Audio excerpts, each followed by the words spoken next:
కురిచేడు మండలం బోదనంపాడులోని శ్రీ వీరాంజనేయ స్వామి వార్షికోత్సవ తిరునాళ్ల శుక్రవారం ఘనంగా నిర్వహిస్తున్నట్లు ఆలయ ధర్మకర్త లక్కాకుల చిన్న వెంకటేశ్వర్లు తెలిపారు.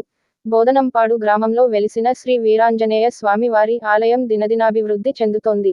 ఆలయం ఉత్తరం వైపు కళ్యాణ మండపం ఏర్పాటు చేశారు. దాతల సహకారంతో పైన 4 గదులను ఏర్పాటు చేశారు. మొత్తం రూములకు 30 లక్షల వరకు వెచ్చించినట్లు తెలిసింది. అలవలపాడుకు చెందిన మానం శ్రీను క్రింద మరో రూము నిర్మించారు. నాంచారపురం గ్రామానికి చెందిన పులిమి పెద్ద ఆంజనేయులు, బత్తుల ఎల్లయ్య మరో రూము క్రింద నిర్మించారు. తూర్పు వైపు ఆంజనేయ స్వామి నిలువెత్తు విగ్రహాన్ని ఏర్పాటు చేశారు. దాతలు సహకరిస్తుండటంతో ఆలయం అభివృద్ధి వైపు పరుగులు తీస్తోంది.